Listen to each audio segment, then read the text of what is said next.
Hello and welcome to another marvelous video. Few horror films have had as long-lasting an impact as Nosferatu, which came out much before probably even your grandparents were born in 1922. It is a silent masterpiece that not only introduces the general audience to the haunting figure of Count Orlok, but also works its way into the psyche of vampire lore. Its unique and haunting visual style, coupled with a fresh and intriguing story, captivated audiences from the early days of cinema to the present. While we eagerly await the remake Robert Eggers has in line to be released this holiday season, Nosferatu keeps moving into a high silhouette as a great testimony of how terrific fear and fascination can be in the genre of horror. Join us as we delve into this iconic film's evolution from conception to lasting legacy and modern reimagining, proving that some stories are just timeless. Before we go into our explanation, we have a very small request. If you like our content, please support us by subscribing to our channel. This is a small click for you, but for us it means a lot. Thank you, and let's begin.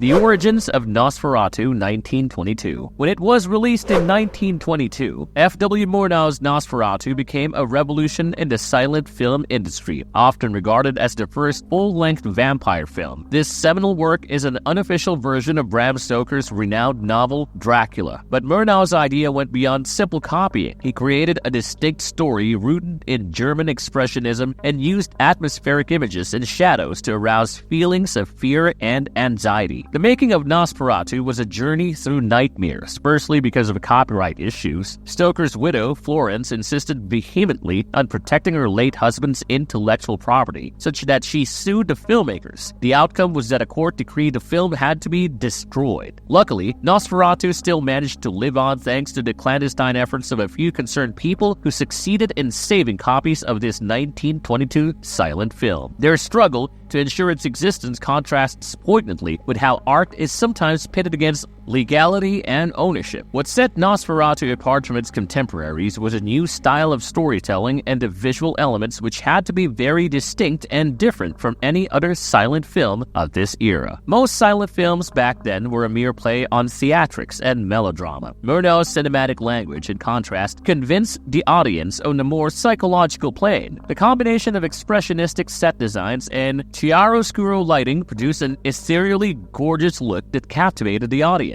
Also, let's not forget that Max Schreck, with his terrifying motions and hideous appearance as Count Orlok, made a lasting impression and popularized the vampire archetype in movies. Furthermore, Nosferatu was made at a period when the movie business was going through a lot of change. The silent film period was about to come to an end in the late 1920s, opening the door for sound to be introduced into motion pictures, but Nosferatu utilized this silence quite smartly and narrated its eerie story through intertitles and visual narration. Therefore, the sub-themes of fear of the unknown and fear of the utter culminated in the minds of the spectators, who were actually struggling to confront the loss caused by World War I. Nosferatu is a masterpiece that shows that cinema is powerful enough to breach and trespass upon all boundaries and conventions. Further added to its magnetism was the fact that it was made and almost died, a great addition to the chronology of horror movies. In Nosferatu, Murnau not only made the precursor of other subsequent vampire tales, but also managed to change the preceding horror genre, influencing many filmmakers and imprinting itself forever in the record books of motion picture history.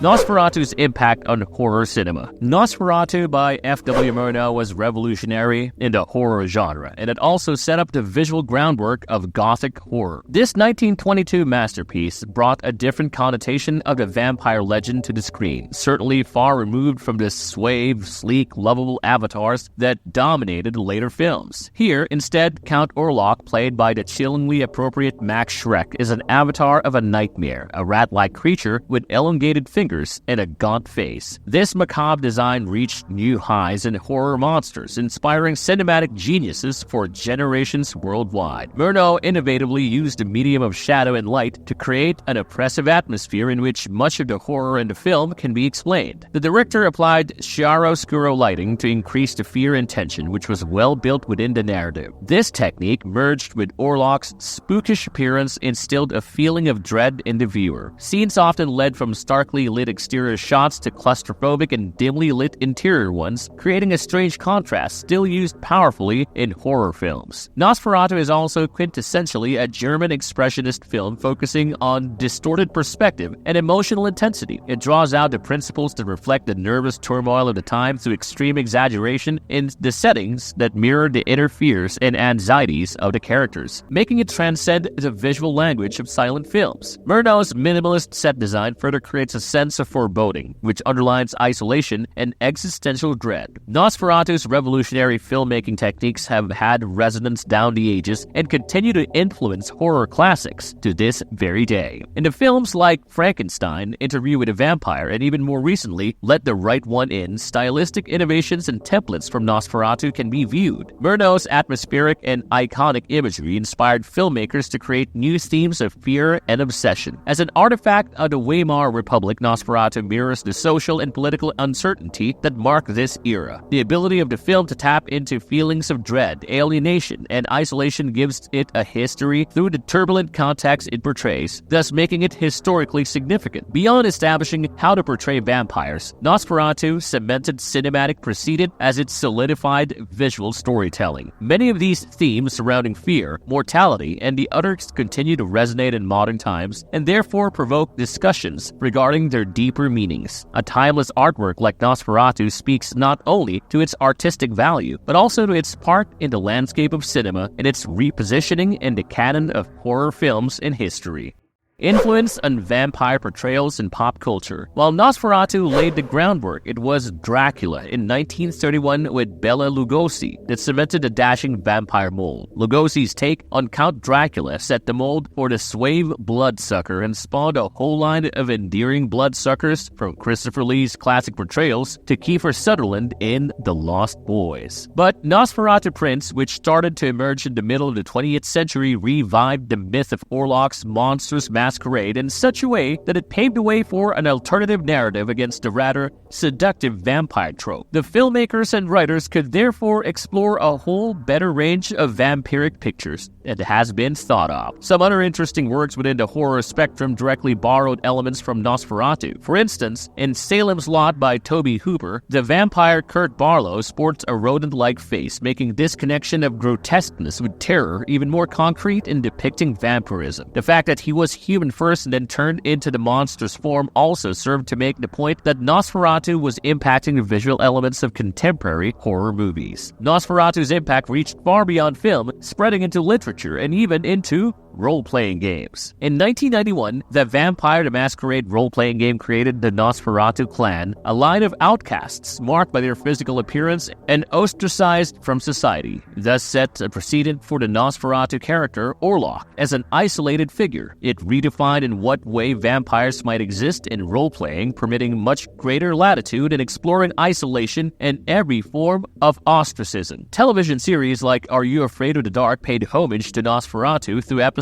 that used visual motifs associated with it and introduced an audience to the legend of the iconic vampire. In sharp contrast to the much more endearing vampire seen on modern TV shows, Mark Metcalf's portrayal of the Master in Buffy the Vampire Slayer was a hybrid homage to the unnerving appearance of Orlok, another Master. A character in Guillermo del Toro's The Strain had a design reminiscent of the primordial, horror-inspired aesthetics of Nosferatu. Two Nosferatu-inspired vampires, Peter and Baron Faunus, are among the characters in What We Do in the Shadows, a mockumentary-style film and series that had such a lasting impact. These depictions uphold Count Orlok's legacy of terror, along with a bit of humor in how he's perceived in contemporary popular culture. The modern remakes and retellings of Nosferatu. Decade after decade, Nosferatu can still affect many remakes and adaptations, offering varied interpretations, yet paying homage to the original work. Most of these adaptations delve into the vampire mythos under diverse lenses, reflections of changing societal themes, artistic interpretations, and even humor. One of the very first modern reinterpretations came in 1977, with the Spanish amateur filmmaker José Ernesto Díaz Noriega Noriega, coming up with a comedic version of Manuscrito Encontrado en Zarzuela. Infused with witty dialogues, Diaz-Noriega put the film's story into the context of Spain's transition to democracy. In this film, Prime Minister Arias Navarro became Dracula Navarro, representing how the essence of the main story can be used to portray contemporary issues. Another version was Werner Herzog's Nosferatu, the vampire from 1979, wherein he had turned his perspective from Orlok to Count Dracula, played by Klaus Kinski. Not a direct remake at all, Herzog's work was still able to imbue the haunting feel of the vampiric mythos with all its gothic shadows in order that responded well to the original. Fast forward to 2016, when a Kickstarter campaign successfully funded a remake directed by David Lee Fisher. It was ambitious, live action with colorized backgrounds from the original film, resulting in a visually interesting mesh of classic and modern. The film began screening in late 2023 and hit streaming platforms in September 2024 as Nosferatu continues to stretch out its shadow into cyberspace. The latest one is in the hands of Robert Eggers and will hit the cinemas on Christmas Day 2024, with a movie assembling such an incredible cast including Bill Skarsgård as Count Orlok and Lily Rose Depp as Ellen Hutter. This film promises to bring the chills of the original, yet should bring freshness to the storyline forward. Besides these direct borrowings, Nosferatu has appeared significantly in almost all pop culture mediums. For instance, Count Orlok has made comical appearances in cartoons such as SpongeBob SquarePants. Music and theater have not been immune to prodding into Nosferatu either. There have been a musical version of the film written in 1995 where the two plots were wedded with the original names used from Bram Stoker's novel. There is also an album by Hugh Cornwell and Robert Williams titled Nosferatu, which was made in 1979, further cementing the film in the popular imagination. Experimental theater lacked a successful adaptation of Nosferatu until 2023's Freak Nature Puppets take on Nosferatu's Sweet 16, adding comedy with Count Orlok's daughter. The continuing legacy of Nosferatu in various forms displays how remarkable and relevant it still is. Every rendition pays homage to the haunting atmosphere of the original, but also gives creators room to input their own interpretations to ensure Count Orlok remains a staple among vampires for generations to come.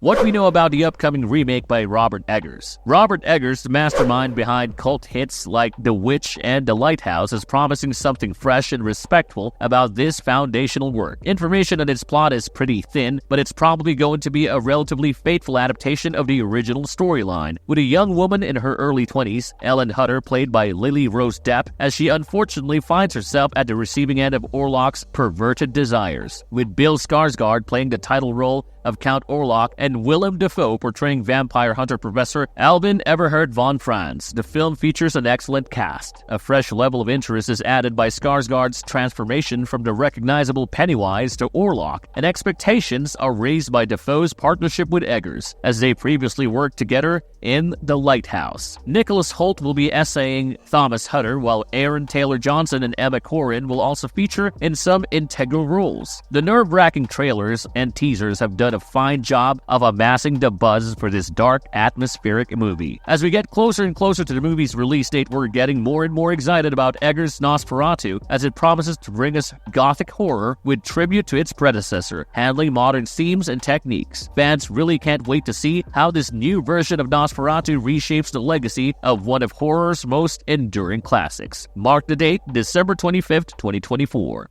How Nosferatu changed horror forever. The most significant contribution of Nosferatu to the genre is that it shows atmosphere over gore. Murnau beautifully used shadows and light to create a sense of fear with no overt violence. It paved the way for the slow burn style where tension builds slowly, keeping the audience on the edge of their seat. This use of contrasting light and dark evokes a visceral feeling of isolation and an impending dread of the unknown. The iconic scene involving Count Orlok's shadow looming ominously up a staircase is an example of this technique. It builds menace without unveiling the full horror of the vampire until much later. The themes of Nosferatu, which include isolation, disease, and fear of the unknown, all appear to be replicated so vividly in horror narratives even today. More poignant, however, is that this film was really a depiction of the mood of society at that time, when the aftermath of World War I and the Spanish flu were high on the agenda of most countries in the world. Count Orlok appears as a monstrous rodent, carrying disease and inspiring terror horror he depicts the societal fears of contagion and the unknown. Such a connection to the contemporary fears made Nosferatu so hauntingly vital and places it eternally as a reflection of the anxieties of society, still resonating with the modern horror genre. Nosferatu brought some novel visual storytelling techniques into the horror genre that would be looked into for many decades afterward. For instance, it was the first film that portrayed a vampire's death from exposure to sunlight. Since then, this has been one of the most defined concepts associated with vampire lore. Before Nosferatu, previous narratives have established vampires as creatures that did not quite like sunlight. Nosferatu made them vulnerable to existence if exposed to such. This modified the way characters are presented and made the vampire mythos more vulnerable and thus more relatable and frightening. The broader implications of Nosferatu have also been critically analyzed. Some scholars have drawn social issues such as anti-Semitism and alien infection into the motives of the movie. The presentation of Count Orlok as an alien rodent evoked debates on how the prejudices and anxieties in society are portrayed through horror films. While some reviews definitely assert an anti-Semitic interpretation, others claim that the movie catches a more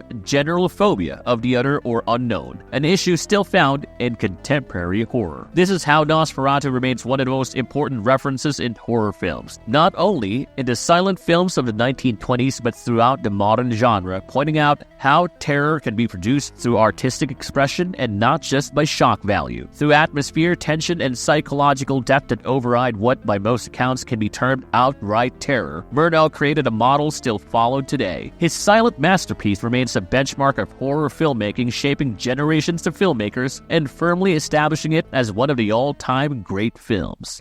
Marvelous verdict. And that brings us to the end of this video. Nosferatu is one of the quintessential pieces of horror cinema, widely appreciated for haunting imagery and fresh techniques that are adopted by filmmakers to date. The remake, which is now hitting the theaters, promises yet another added dimension to that timeless tale, giving old fans a glimpse into nostalgia and perhaps a new angle on how that power works in the case of fear. For that matter, it can also offer something beautiful to the new horror fan who will get to witness the evolution of a classic in a modern context. Are you guys excited for the new Nosferatu remake? Let us know your thoughts in the comments below. And as always, if you liked this video, hit that like button and share this video with all your buddies. I'll see you soon for another marvelous video.